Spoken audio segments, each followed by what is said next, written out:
waba uzi impamvu telefone yawe bayikwiba cyangwa se uyitakaza nyuma ntumenye irengero ryayo cyangwa se ntumenye umuntu wayitoye ngo ninde cyangwa se ngo wayibye ni muntu ki?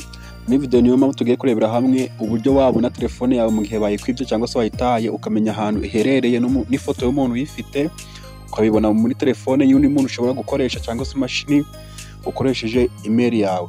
Niyo mpamvu ugomba kureba iyi video step by step uko tugiye kubigenza kugira ngo ubashe kurinda umutekano wa telefone yawe.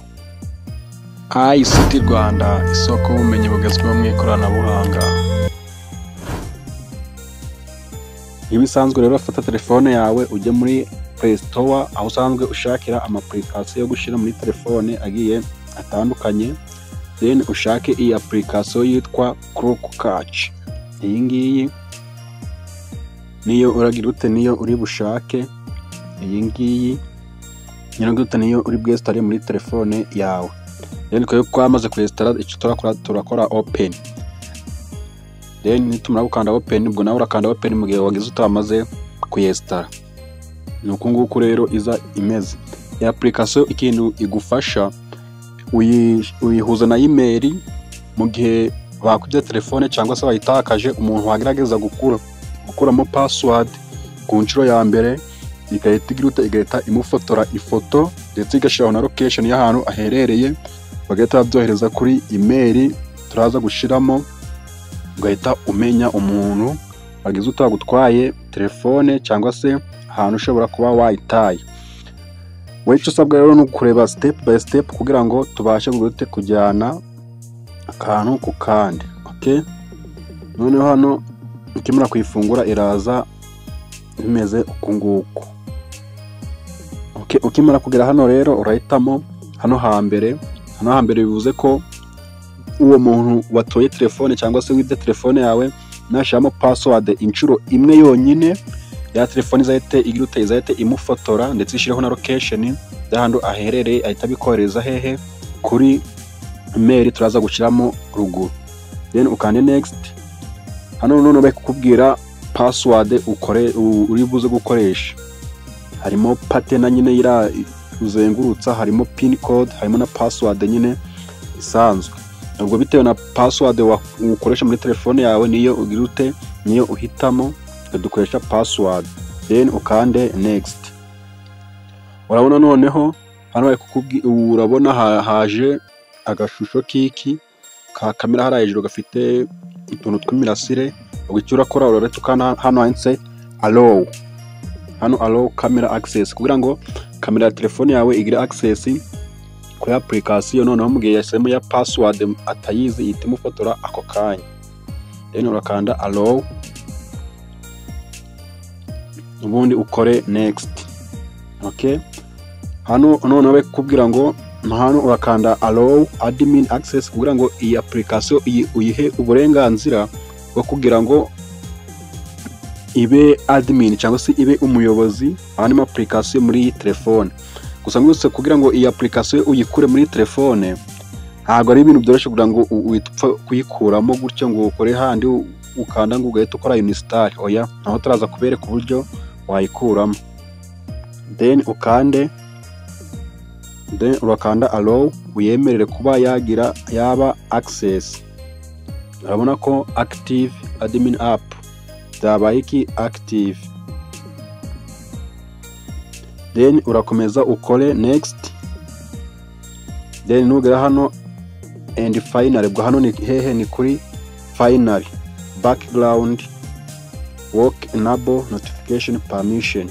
None hano ikintu uri bukore urarowinga utu tuntu twombi kari tubiri, then aya ma permission uyarowinge, then ukore next. Nugenda ukora next. Urabona hano ni location none bari kukubwira nayo ugomba kugiraho access kugira ngo telefone yawe niyo baramuka bayibye cyangwa se wayitakaje umenye ahantu herereye. Ikintu uri bukore ni amalow yonyine, ugenda warowinga. Okay, then ukore next. Next nkusaba kureba iyi video witonze cyangwa se nimba ufite telefone ku ruhande ukabikora uri kurebera ku iyi video kugira ngo ujyane akantu kandi n'ibintu twagize twakoze. None hano ahangaha niho tugeze. Urabona hano dufitemo ama email menshi agiye atandukanye. Ahangaha tugiye guhitamo email turi bugire ute tuzakiriraho ubwo butumwa bugufi bugaragaza ya foto na location by'umuntu wadutwariye telefone. Twemeze, turategereza gatoya. Nabona okay, noneho hano ukanda continue kugira ngo babashe kuverifya koko kari iyo email ari wowe, then ukande okay, next. Okay, noneho hano urabona ko dusa nk'abari kugera hehe ku musozo. Hano bari kutubwira ngo try it now. Ubwo ahangaha rero urabona ibintu tugiye kugerageza, tugiye gushiramo password itariyo kugira ngo babashe kudufotora, cyangwa se nidushiramo password itariyo badufotore kugira ngo turebe bya bintu byo twakoze koko ko birimo gukora.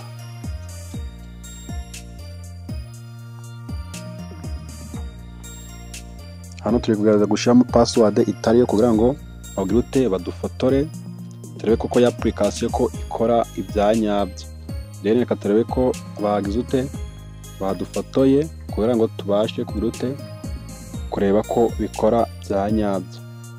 Hano ikintu turi bukore tuhita tujya gufungura email, ariko mu gihe bakuze telefone, kuko telefone yawe utayifite, ufata ya email yawe wakoresheje muri iyi application ukayigenda ukayishira hehe, ukayishira mu yindi telefone, then ukareba amafoto bakoreje ya wa muntu wagize ute wagutwaye telefone.